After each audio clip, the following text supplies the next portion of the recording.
berikan kepada kita berbagai macam karunia dan kenikmatannya. Di antaranya nikmat kesehatan, nikmat kesempatan dan waktu luang, dan yang terbesar adalah nikmat Islam, nikmat iman, nikmat taufik, nikmat hidayah, nikmat sunnah serta nikmat tauhid. Sehingga dengan seluruh nikmat inilah kita sampai pada detik ini masih bisa melaksanakan berbagai macam bentuk ketaatan kepada Allah Subhanahu wa taala, melaksanakan sunnah-sunnah Rasulullah sallallahu alaihi wasallam, dan menunaikan berbagai macam kewajiban-kewajiban kita sebagai seorang muslim, sebagai seorang mukmin. Di antaranya adalah melaksanakan sholat subuh secara berjamaah, alhamdulillah, lalu kemudian dilanjutkan dengan thalabul ilmi.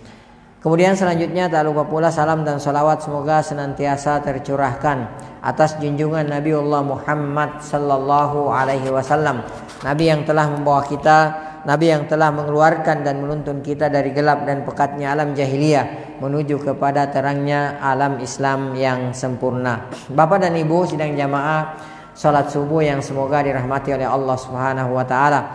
Insyaallah pada pertemuan kita kali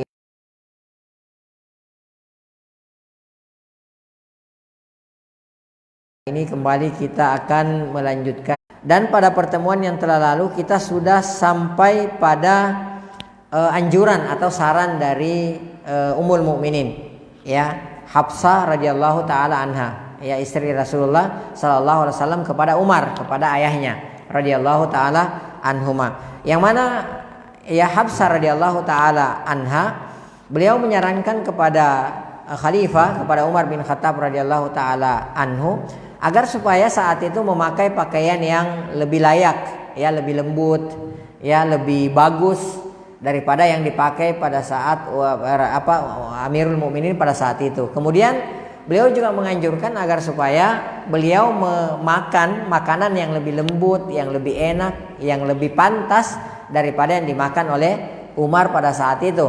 Karena ya beliau mengatakan saat ini kemakmuran sudah, Masya Allah, alhamdulillah, Allah sudah membukakan bagi kaum muslimin rezeki, pintu-pintu rezeki, lalu kemudian penaklukan di mana-mana, harta banyak di Baitul Mal. Makanya Ummul Mukminin menganjurkan seperti itu. Akan tetapi ditolak dengan tegas oleh Umar bin Khattab radhiyallahu taala anhu. Beliau bahkan mengatakan, ya, tidakkah engkau mengingat bagaimana penderitaan yang dialami oleh Rasulullah sallallahu alaihi wasallam dan sahabatnya, yaitu Abu Bakar As-Siddiq radhiyallahu taala anhu, dan aku berusaha untuk mengikuti jalannya mereka yang susah, jalannya mereka yang penuh onak dan duri, agar supaya aku bisa mendapatkan keridhaan dari Allah Subhanahu wa taala. Ini poin yang terakhir yang kita pelajari pada pertemuan yang telah lalu. Baik, kita lanjutkan. Pada suatu hari, yang bawa buku mungkin bisa buka halaman 124, ya. Pada suatu hari Hafiz bin Abul As radhiyallahu taala anhu disuguhi makanan oleh Umar bin Khattab radhiyallahu taala anhu. Jadi beliau datang, ya, Hafiz bin Abul As, sahabat radhiyallahu taala anhu, datang berkunjung, ya, ziarah ke rumahnya Umar bin Khattab radhiyallahu taala anhu. Maka beliau pun disuguhi makanan oleh Umar bin Khattab radhiyallahu taala anhu. Tentu makanan yang disuguhkan kepada beliau tentu saja makanan yang ada di rumah pada saat itu, ya, makanan yang juga dimakan oleh Umar bin Khattab radhiyallahu taala anhu, ya. Kemudian, ya, Hafiz bin Abul As radhiyallahu taala anhu menolak untuk memakan makanan tersebut. Maka, ya, Umar bin Khattab radhiyallahu taala anhu bertanya, ya, karena ditolak ya pasti ada alasannya. Ya, kalau kayak kita datang ke rumah orang terus kita bilang, oh mohon maaf saya nggak makan ini, kenapa, alergi atau kenapa, kan gitu. Ya, oh saya nggak suka dan sebagainya, ya. Nah, demikian pula dengan Hafiz bin Abul As radhiyallahu taala anhu, beliau menolak makanan yang disuguhkan oleh Umar bin Khattab radhiyallahu taala anhu. Umar radhiyallahu taala anhu bertanya, ya, kepada beliau, apa yang membuatmu enggan untuk menyantap makanan kami? Kok nggak makan? Ya, kok nggak makan makanan yang disuguhkan? Hafiz kemudian menjawab, makanan Anda wahai Amirul Mukminin kasar dan keras. Ya, ini makanan seorang ya?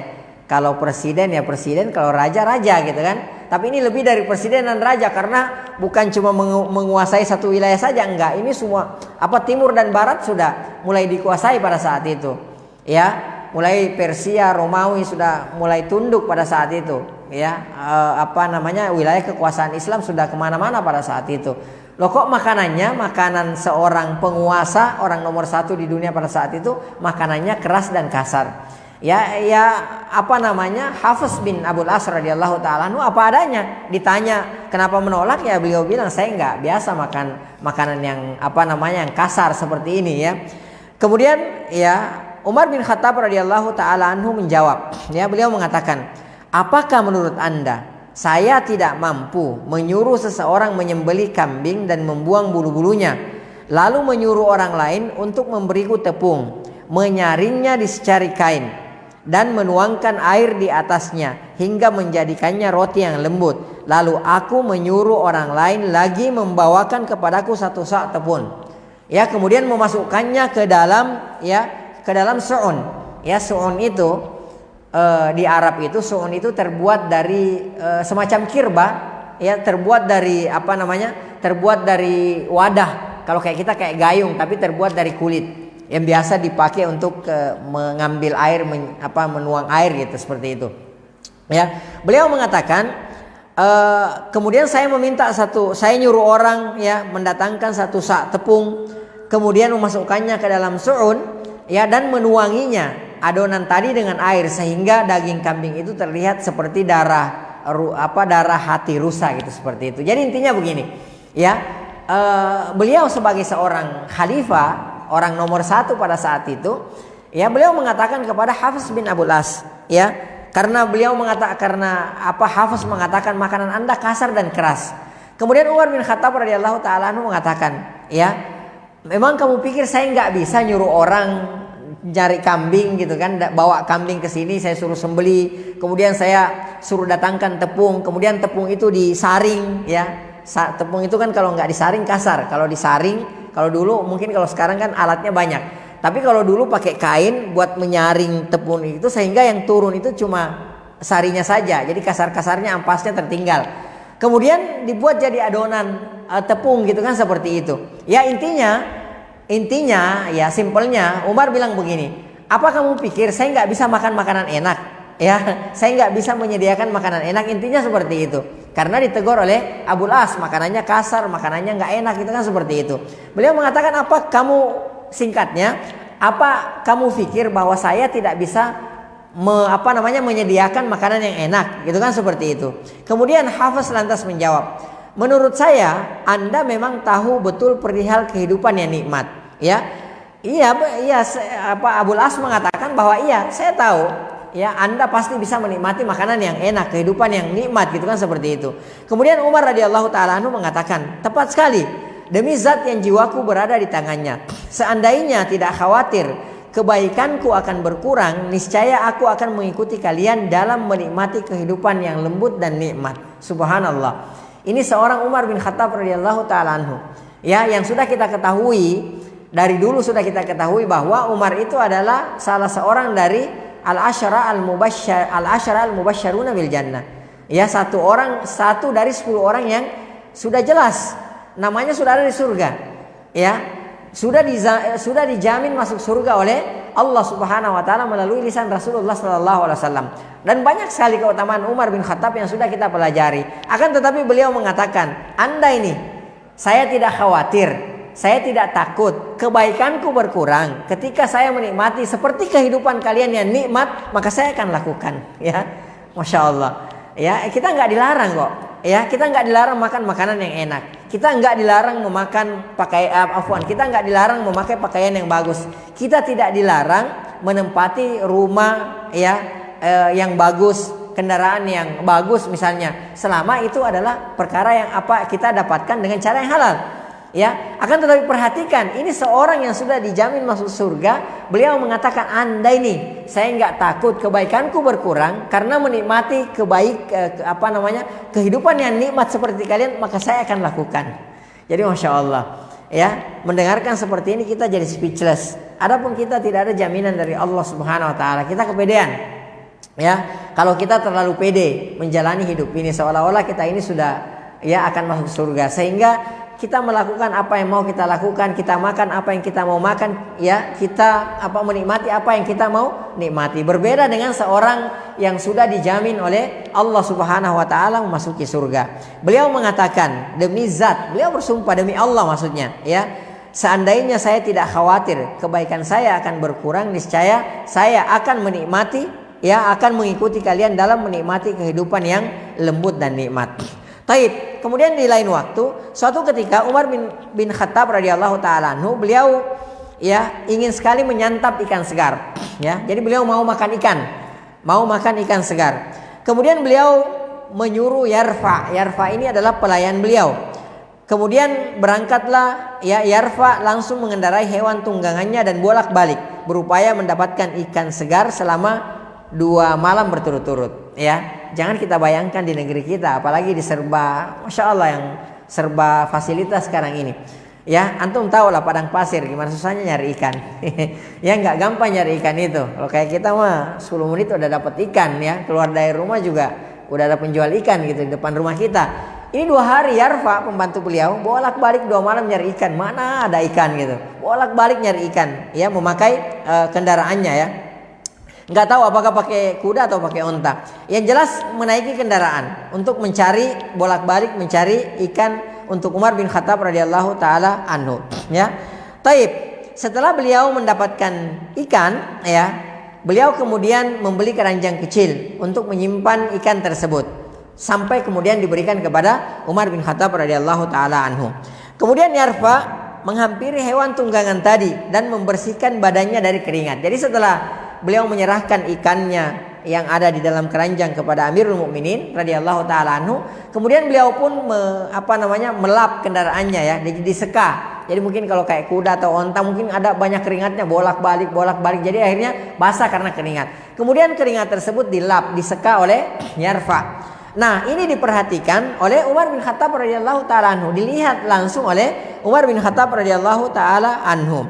Kemudian, ya, beliau mengatakan, ya, Umar, perhatikan, ya, bagaimana, ya, waraknya beliau, ya, bagaimana takutnya beliau terhadap Allah Subhanahu wa taala. Beliau mengatakan, ya, salah satu hewan ternak tersiksa hanya untuk memenuhi keinginan Umar. Demi Allah, Umar tidak boleh mencicipi ikan ini. Orang sudah pengen banget gitu loh, ya, 2 hari bolak-balik dicari ini kan nggak ketemu. Begitu ketemu dia ngelihat, ya, hewan yang dipakai untuk cari ikan itu sampai keringatnya seperti itu. Beliau mengatakan, ya Allah, kok ada hewan yang tersiksa gara-gara nyari ikan untuk Umar bin Khattab radhiyallahu taala anhu. Umar gak boleh makan ikan ini. Akhirnya beliau pun tidak memakan ikan tersebut. Ya, subhanallah. Ya, bagaimana seorang Umar bin Khattab radhiyallahu taala anhu, padahal ini kan hewan dikasih makan, dikasih minum.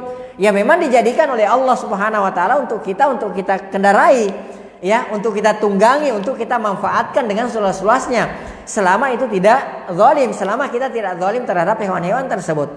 Adapun Umar, beliau melihat, ya Allah, kok sampai hewan seperti itu sampai berkeringat, ya, sampai terlihat bagaimana gitu, ya, sampai terlihat capek, ya,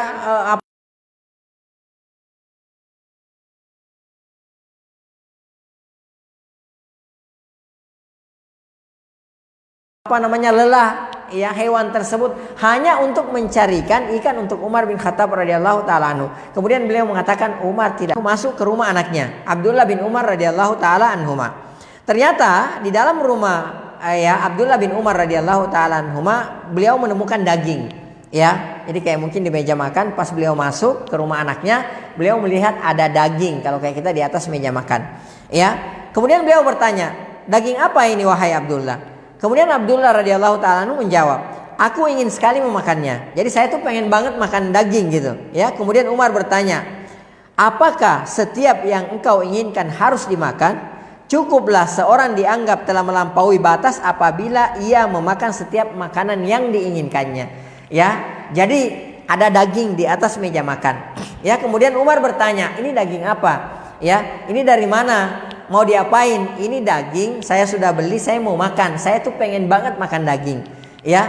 Berarti kalau saya pengen banget makan daging, udah lama beliau tidak makan daging, Abdullah tidak makan daging. Akan tetapi ini ditegur oleh Umar bin Khattab radhiyallahu taala anhu. Apakah setiap yang terbetik di pikiranmu, ya, engkau mau makan, engkau harus penuhi. Cukuplah seseorang, kata Umar bin Khattab radhiyallahu taala anhu, dikatakan melampaui batas apabila dia memakan semua yang dia inginkan. Ya, kayak kita kan, dikit-dikit, aduh, saya pengen makan soto ini, udah cari soto. Ada orang kadang-kadang nyari soto sampai ke Jawa sono, Pak. Ya, itu saking karena ada uangnya, ada kesempatannya gitu kan, seperti itu.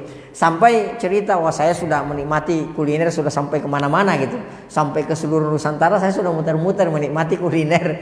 Ya, ini orang sudah lama tidak makan daging, ada di meja, ya wajar lah, ya sangat wajar dan ini halal, tidak ada masalah. Akan tetapi kita lihat bagaimana waraknya Umar bin Khattab radhiyallahu taala anhu. Bagaimana takutnya beliau kepada Allah Subhanahu wa taala, bagaimana zuhudnya beliau. Sampai seperti itu pun ditegur. Ya, beliau menegur anaknya, "Kamu, apakah setiap apa yang terbetik di pikiran kamu mau dimakan, kamu makan?" Ya, kata beliau, cukuplah seseorang dikatakan melampaui batas apabila dia menginginkan sesuatu lantas dia makan sesuatu tersebut. Ya. Ini Umar bin Khattab radhiyallahu taala anhu.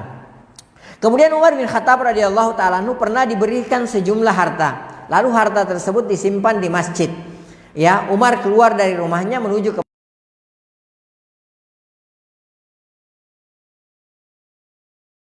masjid. Lalu kemudian beliau memeriksa dan melihat harta tersebut. Tiba-tiba setelah melihat harta tersebut, air mata beliau radhiyallahu taala anhu jatuh bercucuran. Maka 10 sahabat yang dijamin surga, dan insyaallah nanti juga akan kita pelajari. Beliau bertanya, "Wahai Amirul Mukminin, mengapa Anda menangis? Demi Allah, bukankah seharusnya Anda bersyukur ya dengan adanya harta ini, ya dengan banyaknya harta yang Anda lihat ini, bukankah seharusnya Anda bersyukur?" Ya, maka kata Umar bin Khattab radhiyallahu taala anhu, sungguh tidaklah harta seperti ini diberikan kepada suatu kaum melainkan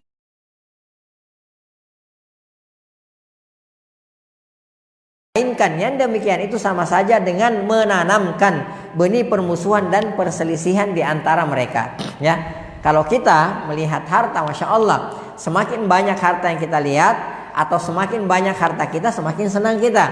Ya, semakin sedikit harta kita, semakin sedikit harta yang kita lihat, semakin galau hati kita. Umar bin Khattab radhiyallahu taala anhu kebalikan dari kita 180 derajat.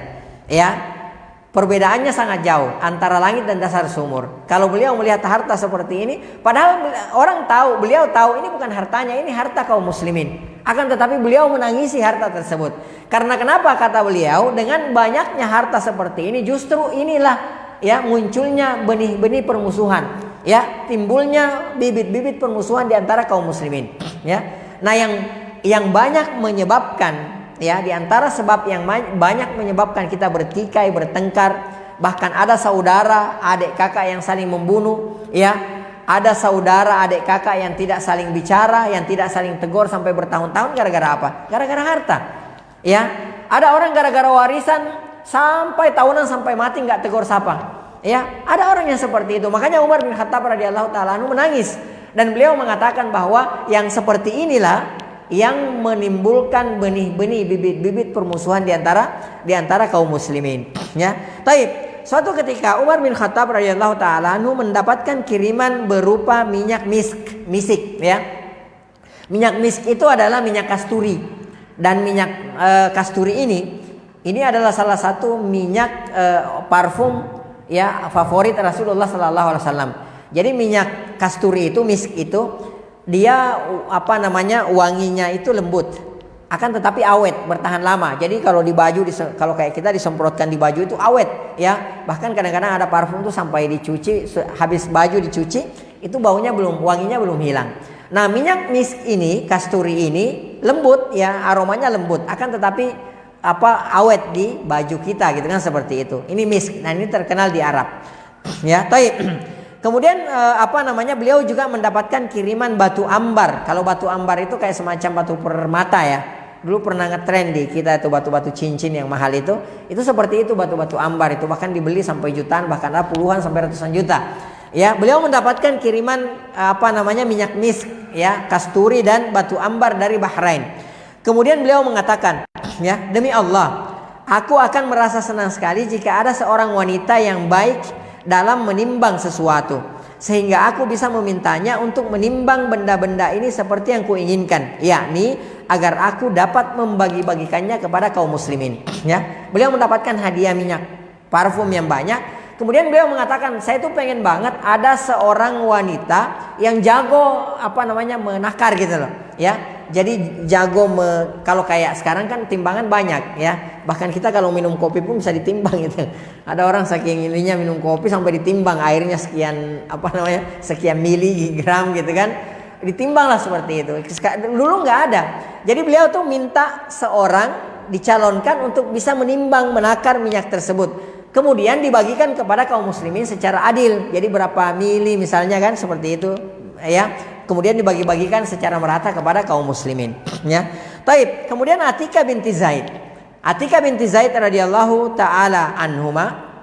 Atikah binti Zaid bin Amr radhiyallahu taala anhuma, ya, istri Umar bin Khattab radhiyallahu taala anhu. Beliau mengatakan, saya adalah wanita yang baik dalam menimbang. Maka berikanlah kepadaku minyak misik dan batu ambar itu supaya aku bisa timbang, aku bisa takar sebagaimana permintaan Anda. Ya, jadi beliau mengajukan diri, menawarkan jasanya kepada suaminya, kepada Amirul Mukminin, kepada Umar bin Khattab radhiyallahu taala anhu. Beliau mengatakan, saya jago kok nimbang, saya ahli dalam menimbang. Saya bisa timbang ya minyak-minyak tersebut, saya bisa bagikan secara merata dan adil kepada kaum muslimin. Ya. Taib. Kemudian Umar bin Khattab radhiyallahu taala menjawab, ya, enggak boleh. Terus beliau mengatakan, kenapa enggak boleh? Umar bin Khattab radhiyallahu taala menjawab, saya khawatir ya engkau akan mengambilnya lalu menggunakannya seperti ini. Lalu Umar bin Khattab radhiyallahu taala memberikan contoh, meletakkan jari-jarinya di kedua pelipisnya. Jadi digini-giniin, ya. Jadi tangannya beliau digini-giniin. Enggak, kamu enggak boleh. Saya khawatir nanti kamu ambil minyak tersebut, begitu kamu timbang, ya, kemudian kamu ambil apa sengaja atau enggak sengaja, kemudian setelah minyak tersebut ada di tangannya, kemudian dia gosok-gosokkan di pelipisnya. Beliau memberikan contoh seperti ini, ya. Kemudian beliau mengatakan, ya, Umar meletakkan jarinya ke kedua pelipisnya, lantas mengusap-usapkannya di punggungmu, sehingga dengan begitu aku akan memperoleh bagian yang lebih banyak daripada bagian yang diperoleh kaum muslimin. Jadi Masya Allah, perhatikan ya. Subhanallah ya. Kalau kayak kita nggak pernah ada yang terfikirkan seperti itu, terbetik di pikiran pun nggak, dan nggak mungkin ada seorang pun yang mau protes. Misalnya ada orang bagi-bagi misalnya, ya, kemudian ada tumpahan-tumpahannya mungkin atau ada bekas-bekasnya di botol, kemudian kita ambil, ya, kita gosok-gosokkan seperti ini, gitu kan? Itu semua orang pasti ridho gitu, ya. Dan mungkin kalau kita yakin nggak mungkin dihisab di hadapan Allah Subhanahu Wa Taala, mungkin kalau kayak kita.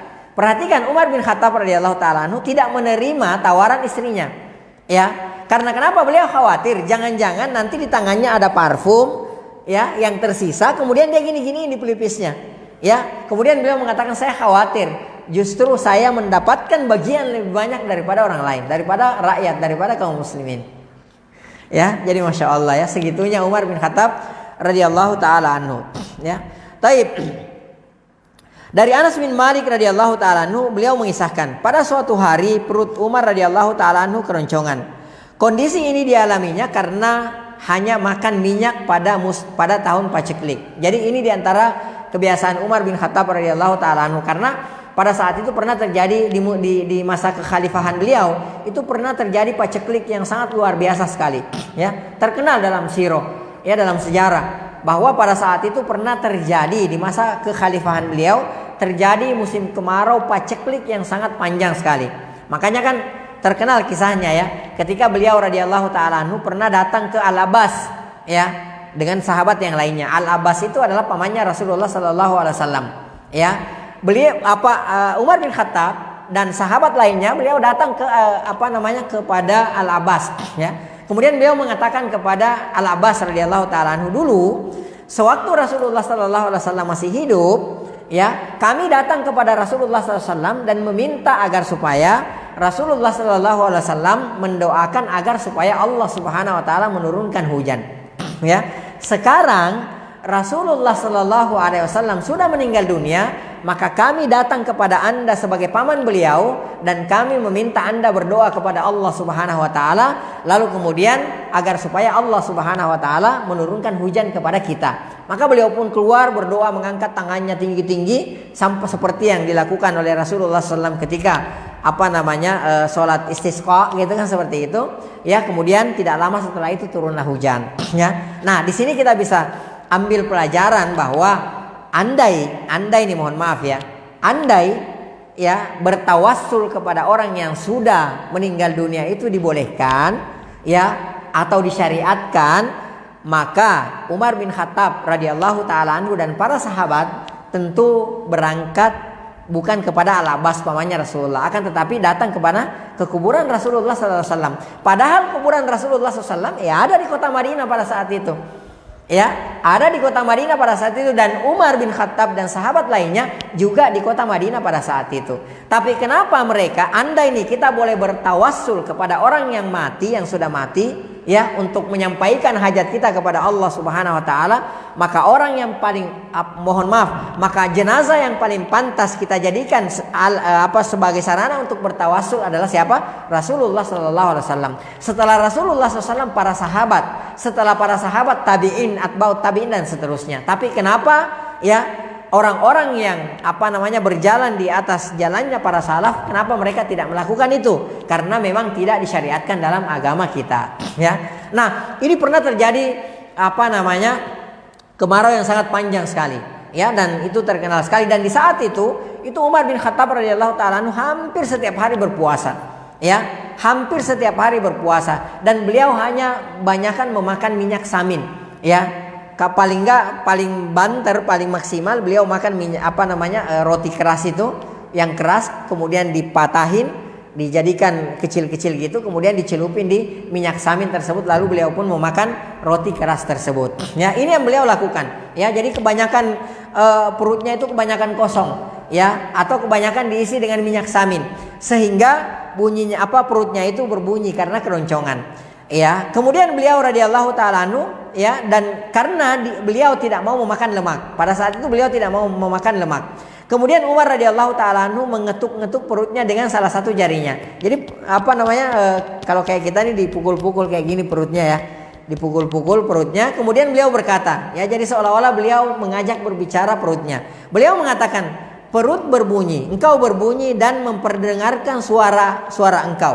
Tapi sungguh tidak ada yang dapat kuberikan untukmu selain minyak samin, demi kaum muslimin agar mereka bisa tetap hidup. Ya, kalau kayak kita yang jadi pemerintah, yang jadi pemimpin, jadi penguasa, ya. Kalau kayak sekarang mungkin jadi pemerintah, ya, masa bodoh gitu kan. Kalau kata orang Sunda, masa bodoh teing. Ente mau kelaparan, mau kekenyangan, gak ada urusan. Yang penting saya makan enak.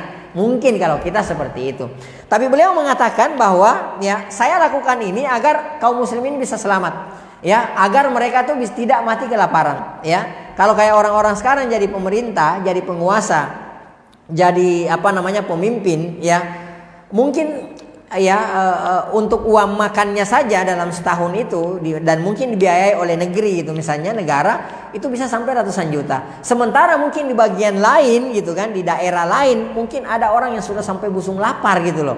Ya, karena apa? Nggak tahu apa yang mereka mau makan. Sementara mungkin kalau kita yang jadi pemimpin, makanan kita enak-enak, bingung kita hari ini mau makan apa lagi, bukan karena nggak ada, karena saking banyaknya. Ya Allah, hari ini makan daging, ikan apa, bingung gitu. Kemarin ikan sudah, daging sudah, apalagi hari ini. Bukan karena nggak ada, tapi saking banyaknya. Sementara mungkin di tempat lain ada orang yang busung lapar. Perhatikan, Umar bin Khattab rela perutnya keroncongan demi menyelamatkan kaum muslimin, agar supaya kaum muslimin yang lainnya bisa makan. Nah, makanya alangkah indah syair yang dibuat oleh ya Hafiz Ibrahim rahimahullah taala. Jadi beliau membuatkan syair mengisahkan bagaimana kehidupannya seorang Umar bin Khattab radhiyallahu taala anhu. Beliau mengatakan, in ja'a fi syiddatin qaumum syaraktahum fil ju'. Ya, beliau mengatakan saat kelaparan hebat melanda kaum muslimin, manusia pada saat itu, Anda pun ikut lapar bersama mereka. Ya, au tanjali anhum ghawashiha, atau Anda berusaha membebaskan mereka dari kelaparan tersebut. Ju'ul khalifati wad dunya biqabadatihi. Ya, kata penyair, beliau mengatakan khalifah dalam kondisi kelaparan padahal dunia dalam genggamannya. Ya, ada orang yang kelaparan padahal dunia dibuka seluas-luasnya baginya nggak ada, kecuali Umar bin Khattab radhiyallahu taala anhu. Ya, beliau mengatakan ju'ul khalifati wad dunya biqabadatihi. Ya, beliau Amirul Mukminin dalam kondisi kelaparan sementara dunia dalam genggamannya. Fi zuhdi manzilatun subhana mawaliha. Beliau memilih bersikap zuhud. Umar bin Khattab radhiyallahu taala memilih bersikap zuhud demi kedudukan di sisi Rabbnya. Ya. Faman yubari Aba Hafsin wasirataha. Kata beliau, siapa yang sanggup menyaingi Abu Hafs, maksudnya Umar bin Khattab radhiyallahu taala dalam biografinya.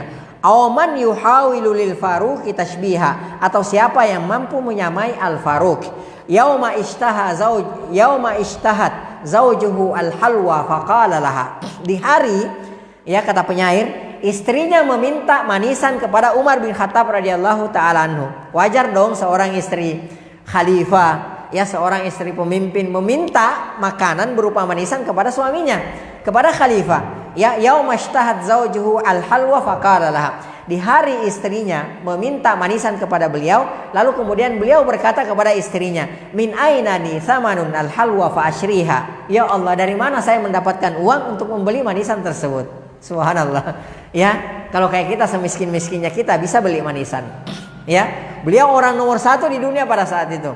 Beliau mengatakan min aina li samanul halwa fa ashriha. Dari mana saya bisa mendapatkan uang? Dari mana khalifah bisa mendapatkan uang untuk membeli manisan tersebut?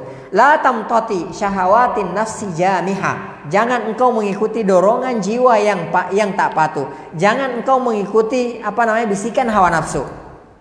Fakisratul khubzi an halwaki tajziha. Cukup bagi engkau istriku serpihan roti keras dibanding semangkuk sepiring manisan. Kalau kita, antum ngomong begitu sama istri antum, dicerai antum.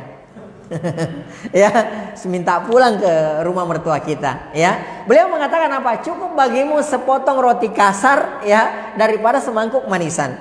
Ya, mazada an qutina fal muslimuna bihi aula. Beliau mengatakan jika makanan kita berlebih, maka kaum muslimin lebih berhak untuk memakannya. Kalaupun ada kelebihan makanan kita, kaum muslimin yang lainnya lebih berhak memakan daripada kita.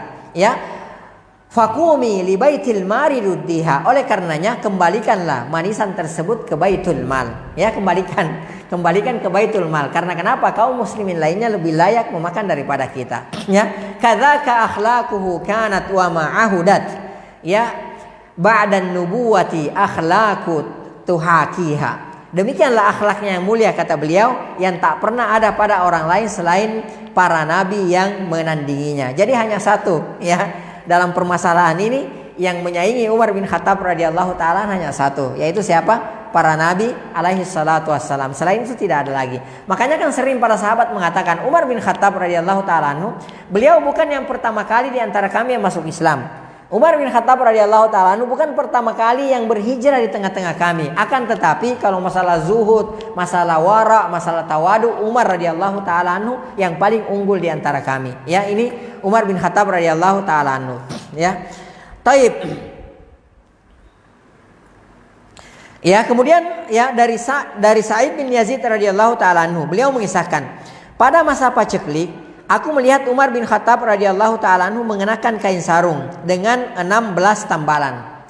Itu di musim paceklik, ya. Jadi beliau mengenakan sarung izar. Kalau kayak kita kan sekarang pakaiannya macam-macam, ya, ada modelnya.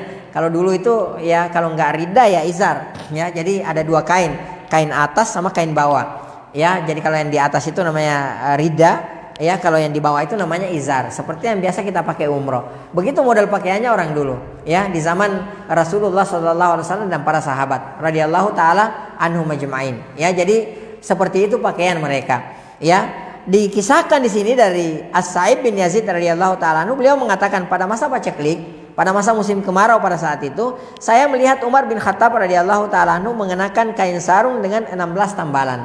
Ya, jadi ini bukan Umar yang menceritakan ini adalah sahabat yang lain, ya, radhiyallahu taala anhum ajma'in. Jadi bayangkan ini seorang khalifah, ya, yang namanya saja menggetarkan Persia dan Romawi, ternyata sarungnya, kainnya ada 16 tambalan, ya. Kemudian beliau mengatakan, aku juga mendengar Umar berdoa, ya. Jadi di antara doanya Umar bin Khattab radhiyallahu taala anhu adalah, ya Allah, janganlah engkau jadikan kehancuran umat Muhammad sallallahu alaihi wasallam melalui kedua kakiku, ya. Jadi jangan sampai gara-gara aku terjadi kehancuran umat Nabi Muhammad sallallahu alaihi wasallam. Dan doa Umar bin Khattab radhiyallahu taala itu dikabulkan oleh Allah Subhanahu wa taala. Kita tahu ya, di zamannya Umar bin Khattab radhiyallahu taala itu tidak ada fitnah. Ya, fitnah tertutup. Bahkan Allah Subhanahu wa taala dengan keimanan dan doa seorang Umar bin Khattab radhiyallahu taala ya, Allah menutup semua pintu-pintu fitnah di langit, sehingga di zamannya Umar bin Khattab radhiyallahu taala tidak ada fitnah yang terjadi di tengah-tengah kaum muslimin. Ya, kalaupun mungkin ada perselisihan kecil di antara kaum muslimin, ya, tidak ada yang namanya gontok-gontokan, enggak ada, pokoknya tidak ada fitnah di zamannya Umar bin Khattab radhiyallahu taala anhu. Ya, tidak ada, ditutup. Jadi semua pintu-pintu fitnah, ya, semua pintu fitnah yang ada di langit ditutup oleh Allah Subhanahu wa taala, sehingga fitnah tidak turun ke dunia pada saat itu. Karena seorang Umar bin Khattab radhiyallahu taala anhu. Begitu Umar bin Khattab radhiyallahu taala anhu meninggal dunia, jebol pintu fitnah tersebut. Maka mulailah fitnah-fitnah datang di tengah-tengah kaum muslimin. Ya, datang seperti ombak yang besar bergulung-gulung, ya, yang seperti tsunami yang menimpa kaum muslimin sampai pada hari ini, dan terus akan terjadi sampai pada hari kiamat. Di zamannya Umar bin Khattab radhiyallahu taala anhu muglak, ya, pintu tersebut tertutup, ya, nggak ada tidak ada fitnah yang terjadi di zamannya Umar bin Khattab radhiyallahu taala anhu. Ini karena keimanan, ya, ini karena doa seorang Umar bin Khattab radhiyallahu taala anhu, ya. Taib, dari Amir bin Rabi'ah, beliau bercerita, saya pernah menunaikan ibadah haji dari Madinah menuju ke Makkah bersama Umar bin Khattab radhiyallahu taala anhu hingga kami kembali lagi ke Madinah. Umar bin Khattab radhiyallahu taala anhu tidak pernah mendirikan kemah atau tenda, ya, akan tetapi beliau hanya meletakkan kain atau permadani yang terbuat dari kulit di atas pohon lalu berteduh di bawahnya. Jadi ketika beliau berkemah, kaum muslimin menceritakan, ya, sahabat yang lain menceritakan bahwa ketika beliau melakukan ibadah haji, beliau itu tidak pernah berada di dalam tenda, ya. Jadi beliau tidak berada dalam tenda, ya, apalagi hotel bintang 5. Beliau hanya, ya, menggelar, ya, memasang di atas dahan-dahan pohon gitu kayak kain untuk melindungi beliau dari sinar matahari. Ya, cuma itu yang beliau lakukan. Jadi beliau tidak mendirikan kemah seperti orang-orang masuk ke dalam kemah kemudian tidur di dalam kemah, ibadah di dalam kemah, enggak. Beliau radhiyallahu taala anhu di bawah pohon, kemudian dia taruh di pohon tersebut permadani atau semacam kain untuk melindungi beliau dari sinar matahari, ya. Kalau kayak kita sekarang, ya, di hotel bintang 2 pun kita ditempatkan sudah ngamuk-ngamuk gitu, ya. Ada orang bahkan kalau ke tanah suci sana telat makan sedikit udah ngamuk-ngamuk, ya. Udah diviralkan, udah dimasukin di medsos. Wah, ini begini, ini pengurusnya nggak benar apa segala macamnya. Ya mungkin juga pengurusnya nggak benar. Akan tetapi kita sendiri sudah mencak-mencak, sudah ngamuk-ngamuk. Padahal kita lagi dalam kondisi apa? Kita lagi dalam kondisi ibadah. Perhatikan nih seorang Amirul Mukminin di saat rakyatnya mendirikan tenda kemah, ya, dan ini nggak mengapa. Akan tetapi kita lihat bagaimana kewaraannya Umar bin Khattab radhiyallahu taala anhu. Beliau hanya memasang kain di atas kepalanya lalu kemudian disitulah beliau berteduh, ya. Taib, dari Hasan radhiyallahu taala anhu, Hasan kakaknya Al Husain radhiyallahu taala anhuma, cucunya Rasulullah sallallahu alaihi wasallam. Beliau menceritakan bahwa suatu ketika Umar bin Khattab radhiyallahu taala anhu melewati tempat pembuangan sampah, ya. Kemudian tiba-tiba beliau berhenti di situ, seolah-olah menarik sahabatnya untuk berhenti juga di tempat tersebut, ya. Namun mereka merasa jijik dengan tempat sampah tersebut. Lantas kemudian Umar berkata, seperti inilah dunia yang sangat kalian inginkan.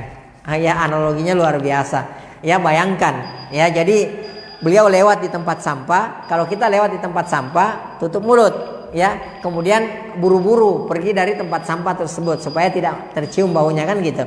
Umar bin Khattab radhiyallahu taala anhu ketika beliau melewati tempat sampah, beliau justru berhenti. Kemudian sahabat semua ditahan di situ, ya. Ya, orang merasa jijik dong di tempat sampah, ini wajar kan seperti itu, ya. Antum kalau tinggal ada tempat di Cibubur, tempat mewah, enggak usah saya sebutkan namanya. Tapi itu kadang-kadang di sore harinya, ya, kadang-kadang di sore harinya atau di pagi harinya itu bau sampah itu tercium dari bantar sana. Ada tempat pembuangan sampah sana, itu sejauh itu tercium baunya. Orang sampai tersiksa di situ, ya, sampai orang mengeluh. Umar berhenti di tempat sampah, ya, di dekat tempat sampah. Kemudian sahabat juga disuruh berhenti. Orang merasa jijik, mau cepat berlalu dari tempat sampah tersebut.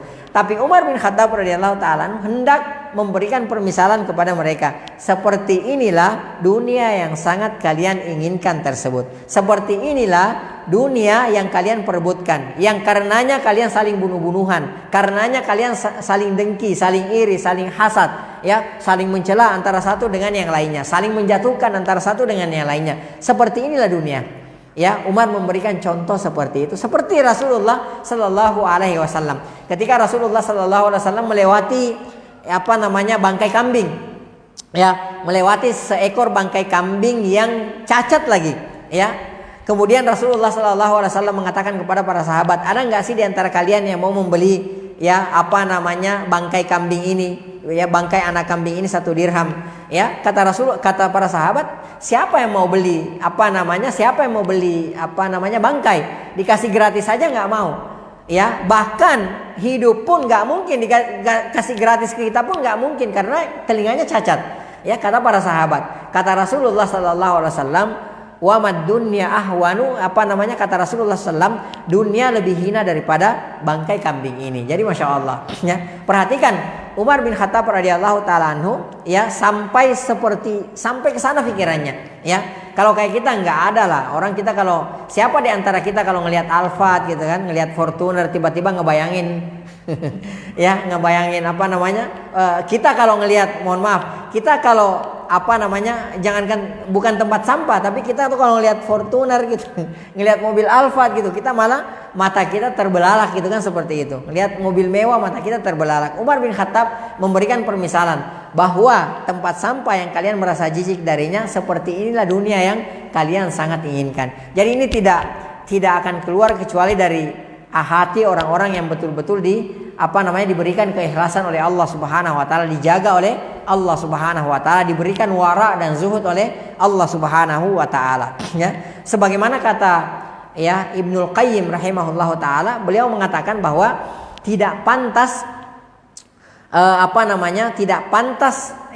tidak pantas zuhud dan wara itu ada di hatinya orang-orang yang hatinya muallaq bisyahwat, yang hatinya itu masih bergantung dengan syahwat, ya. Kata beliau, jauh wara, zuhud dan wara itu akan sangat jauh dari orang-orang yang hatinya masih bergantung kepada syahwat, ya, masih bergantung kepada syahwat. Taib, wara dan zuhud itu beda. Kadang-kadang ada di antara kita yang tidak bisa membedakan apa perbedaan antara wara dan zuhud, ya. Wara, ada yang tahu nggak wara simpelnya? Simpelnya aja gitu. Apa artinya wara gitu? Taib. Jadi gini, kalau simpelnya wara itu adalah, ya, kita menghindari perkara yang membahayakan akhirat kita. Itu aja diingat, ya. Jadi kalau ada perkara, wah ini bahaya, ini membahayakan, terancam ini nasib saya di akhirat, itu namanya wara. Akhirnya ditinggalkan. Itu namanya wara. Ya. Seperti misalnya, ya, kita menghindari makanan gitu. Ada makanan gitu. Ini makanan kita ragu gitu loh. Ini jangan-jangan haram atau apa gitu. Ketika kita meragukan satu makanan, itu kan syubhat namanya, ya. Belum jelas apakah itu haram atau halal. Kita ragu, gitu kan, seperti itu. Karena kita takut terancam akhirat kita. Karena kata Rasulullah SAW, ya, daging yang tumbuh dari satu suapan yang haram, fannaru aula bihi, maka neraka lebih layak atasnya, kan, seperti itu. Kita ingat seperti itu. Akhirnya kita tinggalkan. Ya, kita tinggalkan. Nah, itulah yang disebut sebagai wara. Jadi intinya bahwa segala perkara yang bisa membahayakan akhirat kita tinggalkan, itulah yang namanya wara. Ya. Nah, zuhud, apa zuhud? Zuhud simpelnya adalah, ya, meninggalkan perkara yang tidak mendatangkan keuntungan untuk akhirat kita. Itu namanya zuhud. Ya, jadi walaupun mubah boleh gitu kan, seperti itu. Ya boleh kita begini misalnya, boleh kita begini boleh. Tapi karena kita mikir, apa untungnya buat akhirat saya gitu, nggak ada untungnya buat akhirat saya. Akhirnya kita tinggalkan. Mungkin dia punya uang, dia punya materi untuk membeli sesuatu misalnya. Tapi dia berpikir bahwa kalau saya membeli sesuatu ini, saya miliki sesuatu ini, apa kira-kira keuntungannya buat akhirat saya. Padahal dia boleh, dia dapatkan uang dengan cara yang halal, dia boleh menikmati uangnya tersebut dengan cara yang halal. Akan tetapi dia tinggalkan itu. Kenapa dia tinggalkan? Karena dia merasa bahwa ini tidak mendatangkan keuntungan buat akhiratnya. Maka inilah yang disebut sebagai apa? Sebagai zuhud. Ya. Jadi kalau wara intinya meninggalkan sesuatu ya karena kita khawatir sesuatu ini membahayakan akhirat kita, kita tinggalkan. Ya, zuhud kita meninggalkan sesuatu karena tidak ada manfaatnya. Kita merasa bahwa ini tidak mendatangkan keuntungan untuk akhirat kita meskipun itu diperbolehkan. Jadi ini perbedaannya. Nah, Umar bin Khattab radhiyallahu taala memiliki kedua sifat ini. Beliau memiliki sifat wara, beliau memiliki sifat zuhud, kemudian beliau memiliki tawadu dan lain sebagainya. Semua sifat-sifat yang mulia ada pada diri Umar bin Khattab radhiyallahu taala anhu. Taib, kemudian kita jangan salah paham. Kita jangan memahami bahwa yang disebut sebagai zuhud itu adalah orang yang pakaiannya compang-camping, ya. Kemudian dia dia seharusnya bisa beli misalnya motor yang lebih bagus, ya. Tapi dia memilih motor yang setiap saat mogok, ya, dipakai 10 meter mogok, gitu kan, 10 meter mogok. Karena apa? Karena dia zuhud. Kita jangan salah paham. Zuhud ini amalan hati, ya. Amalan hati, bukan zahiriyah. Ya, jadi yang tahu ini adalah Allah Subhanahu wa taala dengan kita. Ya, sekali lagi yang tahu ini adalah Allah Subhanahu wa taala dengan kita. Ada orang yang rumahnya Masya Allah, rumahnya bagus, kendaraannya bagus, ya.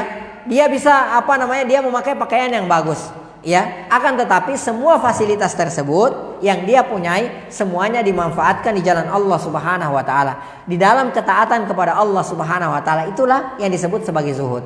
Ada orang yang dia memakai dia memakai pakaian compang-camping, dia memakai kendaraan butut misalnya, bukan karena dia bisa beli, memang karena dia tidak bisa beli. Ya, dia mau tapi dia tidak bisa beli. Ini bukan zuhud namanya. Ya, ini bukan zuhud, sebaliknya, ya. Jadi biar jangan salah paham, ya. Sebaliknya, ada orang yang memakai menempati rumah yang bagus, ya, memakai kendaraan yang bagus, pakaian yang bagus, tapi semuanya itu dimanfaatkan dalam rangka ketaatan kepada Allah Subhanahu wa taala, itu disebut sebagai zuhud, ya.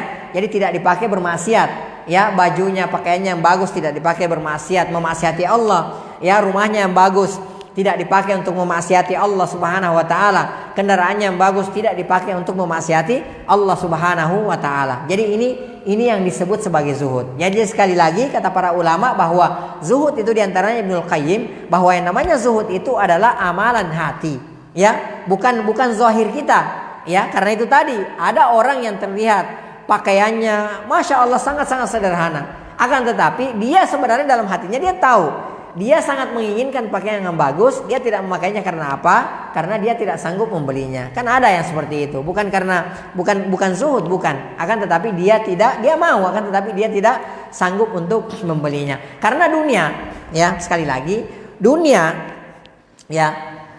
secara secara umum tidak tercela, ya. Kalau itu digunakan dalam ketaatan kepada Allah Subhanahu wa taala. Akan tetapi dunia ini kalau kita tidak pergunakan dalam rangka ketaatan kepada Allah Subhanahu wa taala, maka itu tercela, bahkan dilaknat oleh Allah Subhanahu wa taala. Dalilnya mana? Rasulullah sallallahu alaihi wasallam bersabda, "Ad-dunya mal'unatun." Ya, dunia itu terlaknat. Wa mal'unun ma fiha, dan terlaknat apa yang ada di dalam dunia. Berarti dunia dan seluruh isinya termasuk kita dilaknat oleh Allah Subhanahu wa taala.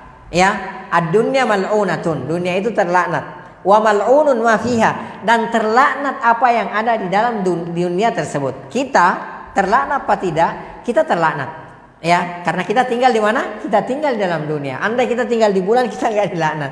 Ya, kita juga termasuk di dalam dunia ini, ya.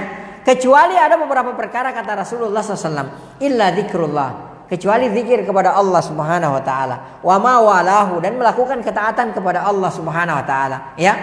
Wa aliman aw muta'alliman.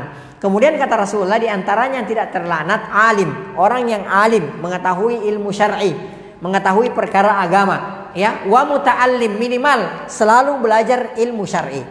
Cuma 4 perkara ini yang tidak dilaknat oleh Allah Subhanahu wa taala. Selain daripada 4 perkara ini, mohon maaf, kalau tidak ada di kita, mohon maaf kita ikut dilaknat oleh Allah Subhanahu wa taala.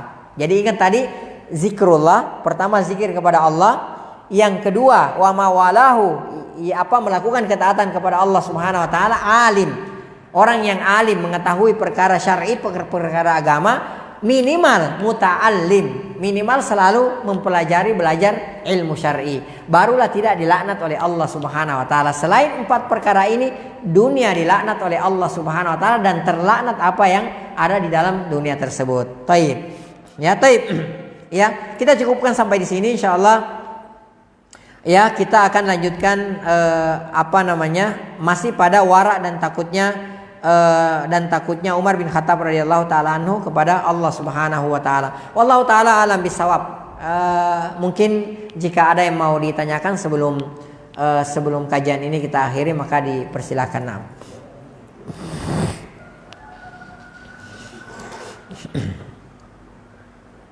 Nah, ada yang mau nanya?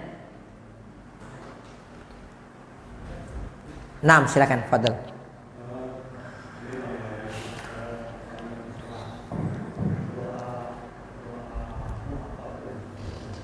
Gimana? Agak dikerasin. Mengangkat tangan.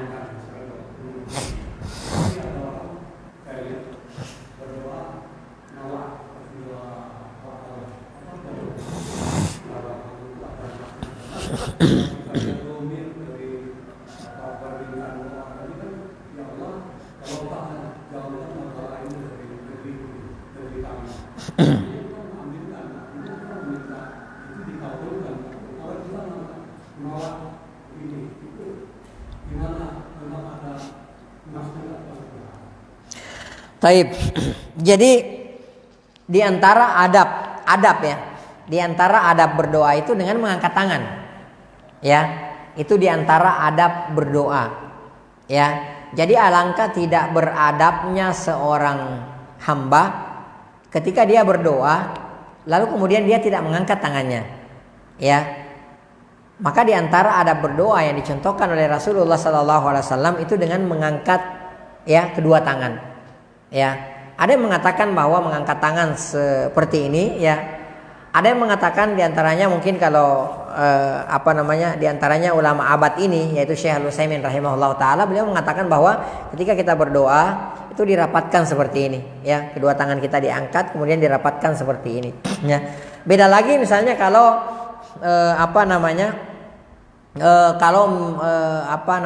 istisqa gitu ya, meminta hujan ya, maka tangan itu diangkat tinggi-tinggi ya sampai ketiak Rasulullah sallallahu alaihi wasallam itu kelihatan ya.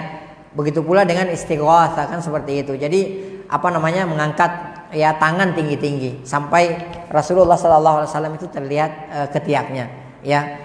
Wallahu taala alam bisawab. Ya, yang dicontohkan oleh Rasulullah SAW ketika kita berdoa ya kita mengangkat tangan secara umum ya, dan ini adalah merupakan adab untuk berdoa. Jadi kita angkat apapun yang kita minta. Apakah kita meminta kebaikan ataukah kita meminta agar dihindarkan ya dari fitnah, dari kejelekan, keburukan, maka tentu kita mengangkat kedua tangan kita ya. Kita meminta kedua tangan kita. Demikian pula misalnya kalau misalnya imam kunut gitu kan seperti itu. Ya, kemudian makmum yang di belakangnya mengangkat tangan lalu kemudian mengaminkan doa daripada imam yang melakukan kunut tersebut ya. Wallahu taala alam bisawab. Ini yang saya ketahui bahwa secara umum ya berdoa itu asalnya mengangkat tangan ya, seperti ini ya, seperti yang dikatakan oleh Syekh Utsaimin bahwa kedua tangan itu kita rapatkan kemudian kita angkat ya dengan posisi seperti ini, diangkat menghadap ke atas.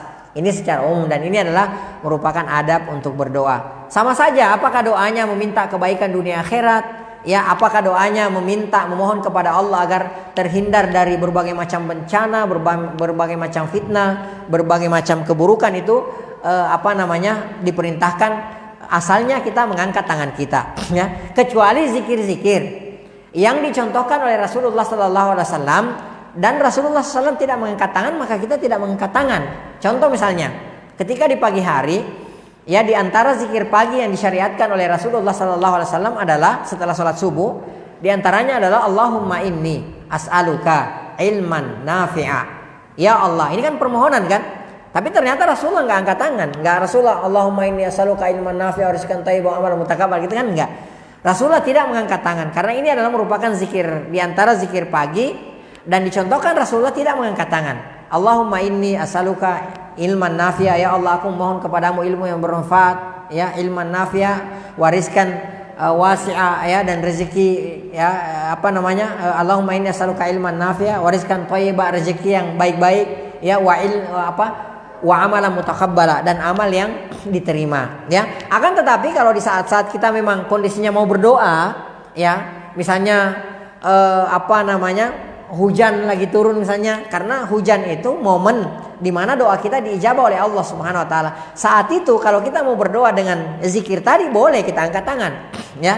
Ya Allahumma inni as'aluka ilman nafi'a wa rizqan thayyiban wa amalan mutaqabbal, kan seperti itu boleh, ya. Akan tetapi kalau misalnya kita baca pada saat-saat tertentu, misalnya saat zikir pagi, maka kita tidak mengangkat tangan. Demikian pula dengan doa-doa yang lain, misalnya setelah berwudu, ya, bacaan-bacaan zikir setelah berwudu Rasulullah tidak contohkan angkat tangan. Jadi kita tidak usah angkat tangan. Ya, demikianlah yang dicontohkan oleh Rasulullah SAW. Jadi kalau misalnya ada zikir-zikir tertentu, ya, yang memang Rasulullah SAW tidak contohkan angkat tangan, maka kita tidak angkat tangan, ya. Kita tidak angkat tangan karena kita mengikuti hadis Rasulullah SAW. Man amila amalan laisa alaihi amruna fahuwa raddun. Siapa yang mengerjakan satu amalan sementara tidak ada tuntunannya, tidak ada contohnya dari kami, kata Rasulullah, fahuwa raddun, maka dia tertolak. Ya, kita tidak mau capek-capek sudah beramal lantas kemudian amalan kita tertolak. Tentu kita mau diterima. Maka caranya bagaimana? Ya di samping kita ikhlas kepada Allah Subhanahu wa taala, kita lakukan semata-mata hanya karena Allah Subhanahu wa taala, juga kita berusaha mengikuti tuntunan Rasulullah Sallallahu Alaihi Wasallam. Secara umum, sekali lagi, ya, secara umum berdoa itu dengan mengangkat tangan, ya, dengan mengangkat tangan seperti ini, ya, seperti yang diterangkan oleh para ulama, ya, secara umum, ya. Akan tetapi, ya, dan itu adalah adab berdoa. Akan tetapi ada zikir-zikir tertentu yang kalau tidak ada contohnya di mengangkat tangan, maka kita tidak boleh mengangkat tangan, ya. Contoh misalnya habis sholat. Kalau antum cari di kitab-kitab hadis manapun, itu tidak pernah Rasulullah contohkan, ya, tidak ada contoh, dan para sahabat tidak pernah ada yang melakukan bahwa setiap selesai mereka sholat, mereka berdoa lalu kemudian mereka mengangkat tangan. Itu tidak ada, ya. Coba boleh dicari, ya, boleh dicari. Akan tetapi kalau sewaktu-waktu kita lakukan, insya Allah itu tidak mengapa.